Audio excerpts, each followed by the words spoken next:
हाँ, एक संत थे वृंदावन के, वो अपने ठाकुर जी को छोड़ के कहीं नहीं जाते थे। पर एक बार एक भक्त ने बहुत प्रार्थना की, संत के भी मन में ऐसी भावना आ गई कि अब ये मेरे साथ जो सेवक रहता है ये भी सेवा सीख गया है, तो अपने ठाकुर जी की सेवा 2 दिन के लिए इसको दे जाता हूं, मैं हो आता हूं कहीं। सेवक से बोल के गए, सुनो हम 2 दिन के लिए जा रहे हैं, बढ़िया से सेवा करना ठाकुर जी की, और लौट करके आएंगे, अगर ठाकुर जी की सेवा हमको बढ़िया दिखी तो हम तुमको उपहार देंगे। सेवक बोला फिर ठीक है, फिर तो बढ़िया से सेवा करूंगा इस बार। अब महात्मा तो चले गए, सेवक ने क्या किया, अब उसके हो गए ठाकुर जी, उसने बढ़िया पानी में सरफ घोल करके और लेकर के ठाकुर जी रगड़ दिए पूरे ऊपर से नीचे, सरफ से नवा दिए। और इतना ही नहीं, बर्तन मांजने वाला जो मांजना होता उससे मांझ और दिए ठाकुर जी। एक घर में मैंने भी ऐसी सेवा देखी थी। आपको पता है, जो लड्डू गोपाल की सेवा करते हैं या कहीं भी सेवा करते हैं, ठाकुर जी की सेवा में कभी अंगूठे का प्रयोग नहीं करना चाहिए। अंगुष्ठ का प्रयोग मतलब ठाकुर जी को इत्र लगाते हैं या उठाते हैं बैठाते हैं, तो ऐसा भाव रखना चाहिए, अंगूठा जो होता है सबसे बलवान होता है हमारे हाथ में। सेवा प्रणाली कहती है जब आप ठाकुर जी को अंगूठे से दबाते हैं तो उनको श्रम हो जाता है, उनको लगती है, इसलिए ठाकुर जी की सेवा में उंगलियों का प्रयोग करो। अब बहुत भारी ठाकुर जी हैं तो अंगूठा भी ऐसे स्थान पर लगाओ जहां पर ठाकुर जी को लगे ना, और फिर बैठाने के बाद में कहीं अंगूठा लगाना ही पड़ा है तो उसके बाद भी सहला दो, ठाकुर जी आपको श्रम हो गया। इतनी सूक्ष्मता देखी जाती है सेवा में। ठाकुर जी को अंगुष्ठ का प्रयोग नहीं। आरती करने के बाद आरती ठाकुर जी से दूर रखनी चाहिए, क्यों, उसकी गर्मी ठाकुर जी को लग जाएगी, उष्णता हो जाएगी। कई लोगों के यहां अखंड दीप जलते हैं, पर दीप का स्थान अलग होना चाहिए, ठाकुर जी के मुख पे नहीं। पर यह बात भी है कि ये सब सेवा भाव वहां है जहां भाव से सेवा होती है, जहां केवल और केवल बस करनी है वहां तो कुछ भी करो, पर जहां भाव प्राधान्य वहां छोटी छोटी बातों का ध्यान रखा जाता है। ठाकुर जी सरफ से धो दिए। उन संत को रात्रि स्वप्न में रोते हुए ठाकुर जी मिले, और जब रोते ही हुए नहीं, जहां जहां सरफ लगाया था जहां जहां वहां वहां घाव और आ गए ठाकुर जी को। संत तुरंत लौट करके आए, मंदिर में आकर के देखा ठाकुर जी चमक रहे थे, पहले से ज्यादा सुंदर दिख रहे थे। संत ने पूछा सेवक से, तुमने सेवा की ठाकुर जी? बोले हाँ। सही सही बताना क्या किया? बोले आप वो मत पूछो, ये बताओ ठाकुर जी बढ़िया लग रहे हैं ना? बोले ठाकुर जी बढ़िया लग रहे हैं, लेकिन बताओ तुमने क्या किया? जब बताया कि हमने सरफ से धोए, ठाकुर जी को लेप लगाया गया, ठाकुर जी को औषधि दी गई, ठाकुर जी को सुंदर काढ़ा पिलाया गया, 6 दिन तक ठाकुर जी की ऐसी औषधि से सेवा हुई, तब ठाकुर जी एक दिन स्वप्न में प्रसन्न होकर दर्शन दिए, तब संत को सुख मिला। चैतन्य, ठाकुर जी चैतन्य है, जड़ नहीं है, उनके प्रति जड़त्व की भावना नहीं रखनी चाहिए, साक्षात चैतन्य है। और यदि कोई व्यक्ति चैतन्य मान लेता है अपने ठाकुर जी को, चैतन्य मानते ही फिर वो कुछ ना भी करे चलेगा, बस उसकी चैतन्य बुद्धि ही उसका कल्याण कर देगी, वो ठाकुर जी के प्रति चैतन्य भाव है। चैतन्य भाव आएगा तो सेवा सिखानी नहीं पड़ेगी, सेवा अपने आप करोगे आप। घर में पुत्र जन्म लेता है, बताना नहीं पड़ता कि उसको दूध पिलाओ, बताना नहीं पड़ता उसके कपड़े बदलो, बताना नहीं पड़ता गीला हो गया है चेंज करो। पुत्र घर में आता है तो अपने आप मां को लगता है अब इसको भूख लगी होगी, अब इसको ये लगा होगा, अब इसके ये भाव, ऐसी ही सेवा होती है। ठाकुर जी को चैतन्य मानो, ठाकुर जी जड़ नहीं है, उनके प्रति जड़त्व की भावना नहीं। और आप विश्वास मानिएगा, जिस दिन से आपने चैतन्य मानना प्रारंभ, और सुनिए, केवल ठाकुर जी नहीं, अपने गुरु को भी चैतन्य मानो, गुरु के प्रति भी चैतन्य भाव। मानव का कल्याण केवल 2 लोग कर सकते हैं, और दोनों ही गकार हैं, गा से प्रारंभ होते हैं। पहला तो ग्रंथ और दूसरा गुरु। जिसके जीवन में ये दो ग नहीं है, ग्रंथ और गुरु, उसका जीवन पशु के समान है, पशुवत है। या तो ग्रंथ को स्थान दीजिए जीवन में, लेकिन एक बात और सुनिएगा, केवल ग्रंथ को स्थान दिया, गुरु को स्थान नहीं दिया, तो भी कहीं ना कहीं फिसल जाओगे। ग्रंथ गुरु दोनों जीवन में चाहिए। अब गुरु जीवन में चाहिए, इसका मतलब दीक्षा हो, हम किसी प्रणाली से, किसी परंपरा से बंध जाएं। अगर आपका विश्वास अटूट है तो बंद हो, लेकिन सबसे पहले दिशा ग्रहण करो, सबसे पहले विश्वास अटूट करो उस स्थान पर, उस गुरु पर। विश्वास कैसा अटूट कि गुरु ने कल कह दिया ऐसा तो ऐसा, गुरु कह दे कि दिन तो दिन, गुरु कह दे रात, तो इतना विश्वास हो जाए तब ग्रहण करो। कबीरदास जी के प्रसंग में ऐसा आता है, कबीरदास जी की पत्नी इतनी अनुकूल थी उनके, दोपहर का समय 12 बज रहे होंगे, उस ऊपर आकाश में सूर्य टिमटिमा रहा है और श्री कबीरदास जी सुई में धागा पिरो रहे थे, और धागा पिरोते पिरोते अपनी पत्नी से कहते हैं, अरे सुनो,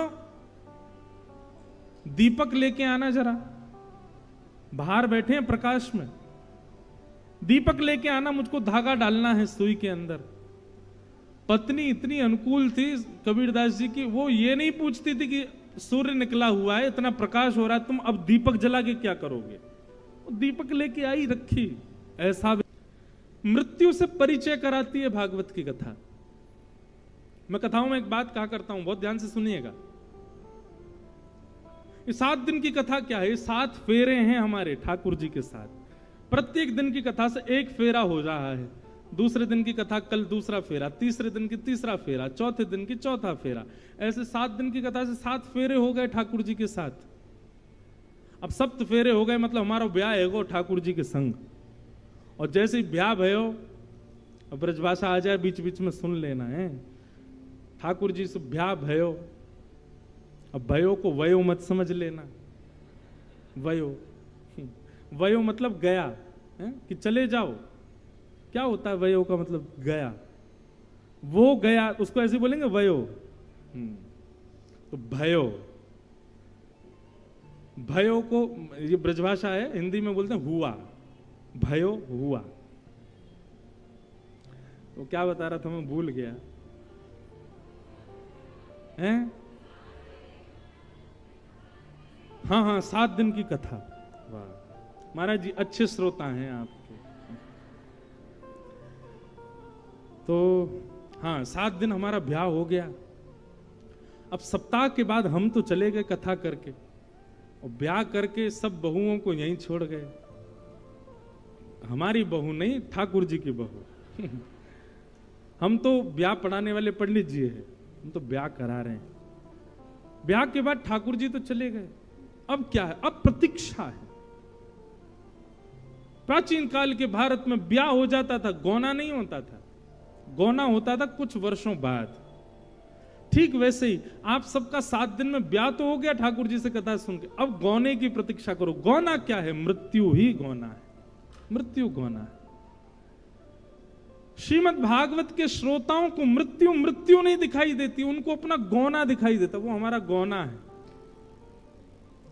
घर के 4 सदस्य लेकर के जाएंगे, सजा धजा करके लेकर के जाएंगे, राम नाम का कीर्तन करते हुए जाएंगे, और चिता रूपी विमान पर हमको लिटा देंगे, और उस विमान में बैठ करके हम कहां जाएंगे? अपने प्रियतम के घर जाएंगे। एक बहुत सुंदर पद है, मुझे बहुत प्रिय लगता है, बहुत अच्छा पद है। कथा सुनने वाले के लिए मृत्यु क्या हो जाती है? कथा सुनने के बाद में मृत्यु मृत्यु नहीं रहे, हमारा गौना है। हम तो प्रतीक्षा कर रहे हैं, हम श्याम सुंदर के हो चुके हैं, अब बस प्रतीक्षा है कि कब प्रियतम का बुलावा आएगा, कब जाएंगे। और प्रियतम का बुलावा 2 तरीके से आएगा बंधुओं। या तो प्रियतम वृंदावन बसा देंगे जीवन पर्यंत के लिए, और वृंदावन न भी बसाएं तो वृंदावन आपके चित्त में बस जाए, तो प्रियतम का बुलावा मृत्यु को ही समझिए। कथा सुनने वाले के लिए मृत्यु मरणासन अवस्था नहीं होती है, मृत्यु शोक का विषय नहीं होता। कथा सुनने वाले के लिए मृत्यु प्रियतम का बुलावा है, प्रियतम का स्नेह है। तो श्रीमद्भागवतम शास्त्रम कलौकीरेण भाषितम,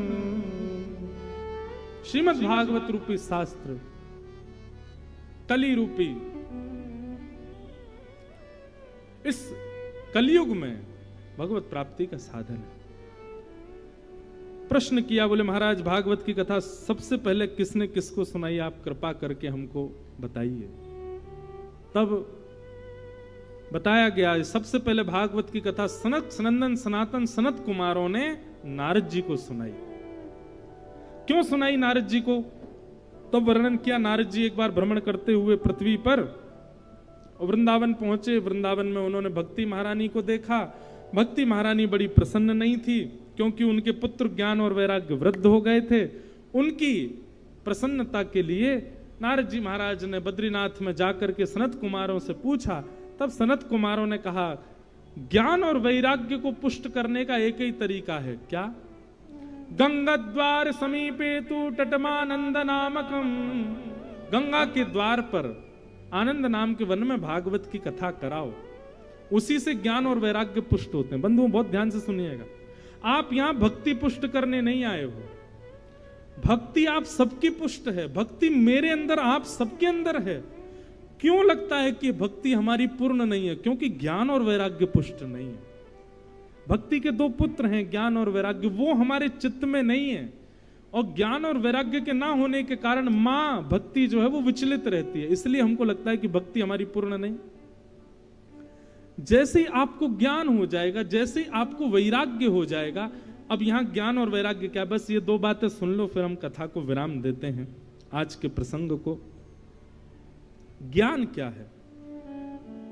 विवेक को ज्ञान कहते हैं।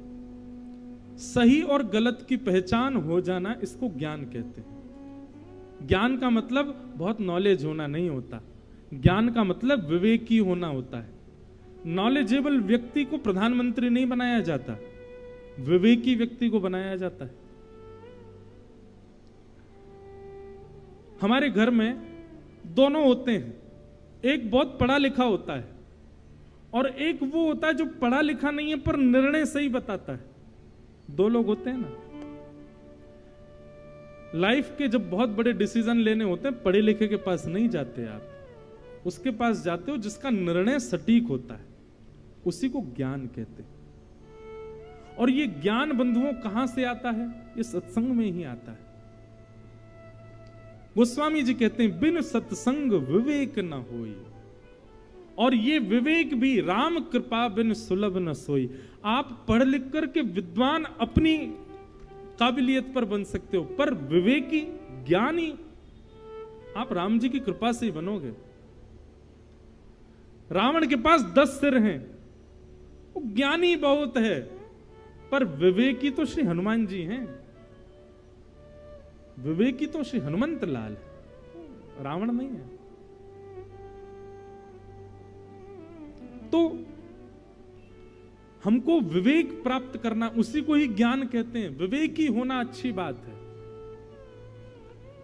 माफ कीजिए, जिस व्यक्ति को निर्णय लेने में बहुत समय लगता है ना, समझ जाना कि वो सत्संग कम करता है। और जो व्यक्ति अपने जीवन में आई घटना हो, दुर्घटना हो, उस पर चंद विचार करके और निर्णय लेता है, और जो निर्णय लेता है वो सबके लिए उचित होता है, समझना ये सत्संगी व्यक्ति है। सत्संगी व्यक्ति की पहचान है। एक और बात इसमें भी चूक है कि कई लोग हैं वो बिना सोचे समझे निर्णय लेते हैं, वो भी गलत है, वो भी सत्संगी व्यक्ति नहीं है। तो पता कैसे चले निर्णय ठीक है? निर्णय में सबके सुख का विचार हो, सबके हित का विचार हो, और निर्णय लेने में ज्यादा समय भी ना लिया गया हो, तो समझ जाना सत्संगी व्यक्ति है, सत्संग करता है। ये ज्ञान का स्वरूप है।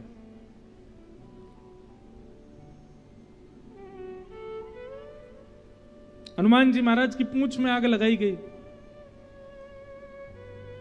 अगर ज्ञानी नहीं होते तो विचलित हो जाते, जरा से पट्टा लपेटे गए पूंछ पे तभी उछल कूद मचा देते, नहीं खड़े ही रहे। ये विवेकी व्यक्ति का लक्षण है।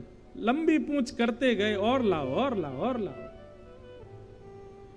क्यों भाई? पूरी लंका है, बड़ी लंका है, ज्यादा सामग्री लगेगी, खड़े रहो। ज्ञानी है इसीलिए ऐसा कर पाए। और जैसे आग लगाई महाराज, जिस जिस घर से आया था कपड़ा सारे जला दिए, विभीषण को छोड़ के सारी लंका जल गई। अच्छा, लंका जलाने का एक कारण और था, पता है आपको? हनुमान जी महाराज ने जब लंका देखी ना, हनुमान जी मोहित हो गए लंका पर। वाह, बड़ी सुंदर है। हनुमान जी महाराज ने जब लंका को देखा तो बोले कितनी सुंदर लंका है, लेकिन तुरंत मन में विचार किया, इतनी सुंदर लंका है पर श्री राम जी से युक्त नहीं है, और राम जी से युक्त नहीं है और मुझे भा रही है, तो ऐसी लंका को तो आग लगा दूंगा मैं, जिसमें राम जी नहीं है, जो राम जी की नहीं है। मुझे कैसे भा सकती है, मुझे कैसे प्रिय लग सकती है? और मुझे यदि प्रिय लग गई है और राम जी से विहीन है, ऐसी लंका को मैं देख नहीं सकता दोबारा। उसको ऐसा बना दिया कि दोबारा आऊं तो मेरा मन ना लगे इसको देखने में। लंका ऐसी बना करके गए कि जब राम जी की पूरी सेना लेकर के हनुमान जी आए ना, तो दूर से ही देखते ही हनुमान जी का अब मन ही नहीं कर रहा लंका को देखने का। बोला हाँ अब ठीक है, अब मेरे नेत्रों को भा नहीं रही, अब बढ़िया है। राम जी से युक्त होती तो देखता इसको। बहुत सुंदर है राम कथा भी, अद्भुत है। तो हनुमान जी विवेकी हैं, रावण ज्ञानी है। हमको विवेकी बनना है, कब कहां कैसे क्या निर्णय लेना है, और वो निर्णय सबके हित का है कि नहीं, उस निर्णय में कहीं मेरा पक्षपात तो नहीं हो रहा है, ये विचार करके निर्णय लेना, ये सत्संगी व्यक्ति का लक्षण है। ये ज्ञान कहलाता है, सही गलत की पहचान। भक्ति के प्रथम पुत्र ज्ञान, और भक्ति के दूसरे पुत्र का नाम है वैराग्य। वैराग्य कौन है? मैं अपनी हर कथा में कहता हूं, वैराग्य का मतलब हम त्याग समझते हैं, छोड़ देना। वैराग्य किससे करना है? तजोरे मन हरि विमुखन को संग। उल्लासनगर के अपने उन सब मित्रों पर ध्यान रखना जो 7 दिन में कथा में नहीं आ रहे हैं। 7वें दिन तक जिसका यहां पर आना नहीं हो, 8वें दिन अपने फोन में ब्लॉक कर देना, अपने व्हाट्सएप से उसको उड़ा देना, फेसबुक इंस्टाग्राम जहां पर भी वो है उसको विदा कर देना। जा बेटा, मेरे अब तू किसी काम का नहीं है। क्यों? ठाकुर जी से तेरा कोई संबंध नहीं तो मेरा तुझसे कोई संबंध नहीं। भाई आजकल लोग कहते हैं अपनी चीजों के लिए स्टैंड लो, अपनी चीजों के लिए स्टैंड लो, अपनी चीजों के लिए लड़ो। अरे हम वैष्णव हैं, हम ठाकुर जी के लिए इतना नहीं कर सकते? जो ठाकुर जी का नहीं वो हमारा नहीं है। इतना स्टैंड तो ले ही सकते हैं। आप कहोगे महाराज जी वो घर का ही व्यक्ति हो तो? अब घर में तो संगी रह रहे हो, फोन पे ब्लॉक कर दो उसको। कहीं से तो ब्लॉक करो, कहीं से तो संबंध तोड़ो। और आजकल महाराज जी ऐसा हो गया है, प्रत्यक्ष किसी को कह दो कि मैंने तुझे छोड़ दिया, वो नहीं माना जाता। इंस्टाग्राम पे ब्लॉक कर दिया उसने। ओहो, मुझे तो ऐसा लगता है आने वाले समय में जैसे महाराज जी डाइवोर्स के केस होते हैं ना, ब्लॉक के भी केस चलेंगे। वकील किया है, क्यों? ये ब्लॉक करना चाह रहा है मुझे। भाई इतना सोशल हो गए हैं लोग, इतने सोशल मीडिया के अधीन हो गए हैं। हर युग में 2 राक्षस, हिरण्यकश्यप हिरण्याक्ष, शिशुपाल दंतवक्र, रावण कुंभकर्ण। कलयुग में इंटरनेट नहीं, मोबाइल फोन और सोशल मीडिया, ये 2 राक्षस हैं कलयुग के। कल की भगवान आकर के कल की का ही थोड़ा अपभ्रंश कर दो, क्लिक हो जाएगा, क्लिक। बस आकर के ऑफ क्लिक करेंगे वो, इन दोनों को ही बंद करेंगे, सोई सतयुग प्रारंभ हो जाएगा। जिस दिन इंटरनेट और फोन बंद हो गए उसी दिन से सतयुग शुरू। महाराज जी अभी अगर ऐसा हो इसी समय इसी वक्त पूरे वर्ल्ड का इंटरनेट बंद हो जाए, कितनी 5 मिनट के लिए बंद हो जाए, कम से कम नहीं तो 5,000 मृत्यु तो हो जाएंगी 5 मिनट में। लोग सच, आप सही में हंस रहे हैं, लेकिन ये रिसर्च की बात है। अगर 5 मिनट के लिए पूरे एक पूरा का पूरा देश खत्म हो सकता है, और एक नहीं अनेक देश खत्म हो जाएंगे 5 मिनट में। यही तो राक्षस करते हैं, वो सबको अपने अधीन करते हैं। तुम मेरे बिना रह नहीं सकते, यही तो राक्षसों ने किया हमेशा, और यही आजकल हो गया। और ये मैं आपको क्या कह रहा हूं, मैं खुद भी उसके अधीन हूं, लेकिन हैं तो हैं। तो भैया जो ठाकुर जी का नहीं उससे हमारा कोई संबंध नहीं। तजोरे मन हरि विमुखन को संग, ये ज्ञान और वैराग्य हैं, इन दो को कम से कम इतनी मात्रा में तो जीवन में लाओ। ज्ञान और वैराग्य की पुष्टि के लिए भागवत की कथा हुई, और भागवत कथा होते ही महाराज, जैसे ही भक्ति महारानी अपने पुत्रों को लेकर के आई, कथा में आते ही ज्ञान और वैराग्य युवान हो गए, नृत्य करने लगे। भक्ति सुतौ तौ तरणौ गृहीत्वा प्रेमैक रूपा सहसा विरासित, श्री कृष्ण गोविंद हरे मुरारे नाथेति नामानि मुहुर्वदन्ति।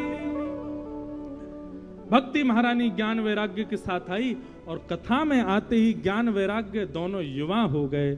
और जैसे ही युवा हुए, युवा होते ही भक्ति महारानी नृत्य करने लगी। भक्ति को देख के ज्ञान वैराग्य नृत्य करने लगे, और इन तीनों को देख करके जितने श्रोता थे सब नृत्य करने लगे, आनंद करने लगे। बोलो भागवत महापुराण की। तो श्रीमद् भागवत के महात्म का प्रथम सर्ग कहता है, ज्ञान और वैराग्य को पुष्ट करने के लिए भागवत की कथा है, ताकि हमारा ज्ञान पुष्ट हो और वैराग्य पुष्ट हो। ये दोनों पुष्ट होंगे तो भक्ति स्थिर होगी, नहीं तो भक्ति विचलित रहेगी। जब तक नहीं हो तब तक मैं आपसे हाथ जोड़ूं, कहीं दीक्षा मत लो। दीक्षा तभी लेनी चाहिए जब इतना विश्वास आपका गुरु के प्रति हो। इसीलिए मैं दीक्षा नहीं देता, अभी मैं शिष्य परंपरा अभी प्रारंभ ही नहीं की है। पहले दिशाएं ले लो, पहले खूब कथाएं सुन लो, कथाएं सुनकर के दिशाएं लेकर के जब आपको लगे कि हां अब जो कह देंगे सो हमारे लिए अध्यादेश, और मुझे भी लगेगा कि हाँ अब मैं इस योग्य हो गया हूं, तब दीक्षा देंगे। तब तक केवल दिशा ग्रहण करो, तब तक पहचानो, जानो। तो गुरु के प्रति और ठाकुर जी के प्रति, दोनों के प्रति चैतन्य भाव रखो। जब तक चैतन्य भाव नहीं रखोगे, अब चैतन्य भाव है तभी दरबार में वसंत शाह, पारू शाह जी वर्षों पहले हुए, ऐसा नहीं, आज भी हैं। अब मुझसे एक बार किसी ने पूछा, आपके वृंदावन में निधिवन में ठाकुर जी रास करते थे? मैंने थे नहीं हैं। वृंदावन में ठाकुर जी ने ये लीला की थी नहीं, अब भी करते हैं। ये था, ये थे, हैं में बदल जाए, इसी को कहते हैं चैतन्य। आप जड़ भाव मत रखो ठाकुर जी के प्रति, चैतन्य भाव ले आओ। परम चैतन्य है वो, ऐसी भावना रखो। ये दूसरा रूप है ठाकुर जी का, सत्य, चित्त, और तीसरा आनंद। आनंद ठाकुर जी का स्वरूप है। बंधुओं, अभी आप कथा में बैठे हो, कथा में नीचे फर्श पर बैठे हो, कूलर भी लगे, दूर दूर लगे, फिर भी चेहरे पर थोड़ा थोड़ा पसीना आ रहा है, ह्यूमिड की वजह से थोड़ी चिकनाहट सी, चिपचिपाहट सी हो रही है। ऐसी सेम सिचुएशन आपके लिए अगर मूवी थिएटर में कर दी जाए, आप मूवी देख पाओगे? नहीं देख पाओगे। आपकी सेम ऐसी सिचुएशन किसी बड़े पैमाने पर हो रहे किसी कार्यक्रम में, जहां पर बहुत कुछ है, वहां कर दी जाए, सुन पाओगे, रह पाओगे? नहीं रह पाओगे, आप तुरंत भागोगे वहां से। क्यों? क्योंकि वो सुख प्रदान करने वाला स्थान है। यहां आप डट करके क्यों बैठे हो? इतनी सारी भीड़ में भी एक दूसरे से कमर लगाए, हिलडुल भी नहीं पा रहे, फिर भी क्यों बैठे हो? उसमें भी प्रसन्न मुद्रा में बैठे हो। क्यों बैठे हो? क्योंकि यहां सुख नहीं, यहां आनंद की प्राप्ति, और यही आनंद श्री कृष्ण है। यही आनंद है श्री कृष्ण, यही श्री कृष्ण है जो आप सबके मुख पर प्रसन्नता के रूप में दिख रहे हैं। आप यहां पर गिन नहीं रहे, मैं भी तो नहीं गिन रहा, मुझे भी थोड़ी बहुत दिक्कत तो हो रही, मुझे मेरी आवाज ही थोड़ी कम आ रही, गूंज आ रही, कुछ हो रहा है, लेकिन एक प्रसन्नता है ना। मेरे मन में कई सारे भाव आ रहे हैं, ये गा दूं, ये गा दूं, ये गा दूं, डर के मारे गा नहीं रहा, कहीं गाना प्रारंभ किया तेज आवाज हो गई तो कैसे गाऊंगा, पर फिर भी ये प्रसन्नता चित्त पर जो है, प्रसन्नता मुख पर जो है, यही श्री कृष्ण है। ये प्रसन्नता कुछ और नहीं, यही आनंद है, और यही आनंद श्री कृष्ण है।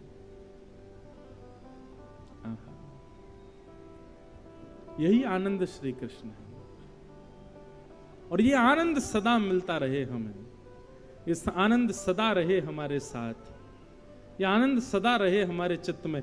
जैसे आप 6 बजे से लेकर के और कथा के विश्राम तक हो, मैं कहता हूं व्यक्ति का उद्देश्य क्या होना चाहिए, जैसा वो कथा में होता है, जैसा वो 7 दिन तक होता है, वैसा वो जीवन भर रहे। ये 4 घंटा वाला जो हमारा स्वरूप है ना, अभी इसी समय अपनी सेल्फी ले लो, एक एक लेना नहीं, ऐसी बोल रहा हूं, अभी इस समय आपकी फोटो जो खिंचेगी ना, वो सबसे सुंदर होगी मेरे हिसाब से। बस ऐसा जैसे अब हो, ऐसा पूरा जीवन भर हो जाओ। भागवत जी ऐसे अनुग्रह करें, भागवत जी ऐसी कृपा करें, ऐसा पूरा जीवन हो जाए हमारा। ये जीवन समर्पित चरण में तुम्हारे, तुम ही मेरे सर्वस्व, तुम ही प्राण प्यारे, तुम्हें छोड़ कर नाथ मैं किससे कहूँगा, जहाँ ले चलोगे वहीं मैं चलूँगा।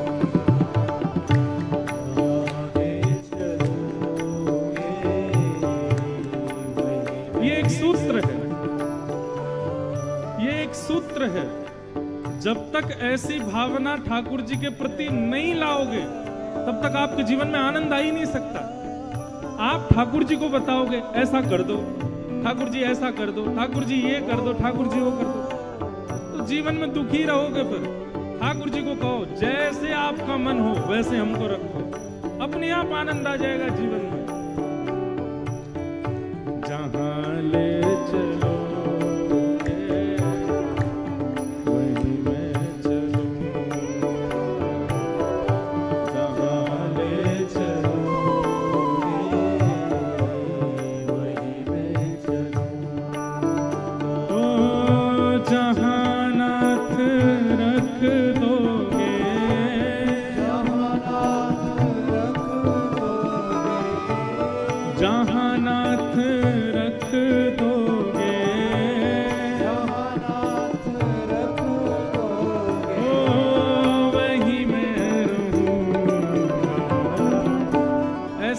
हैं, करताल बजा के गाते हैं। जहां ले चलोगे वहीं मैं चलूंगा, जहां ले चलोगे वहीं मैं चलूंगा। ओ ये जीवन समर्पित चरण में तुम्हारे, तुम ही मेरे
से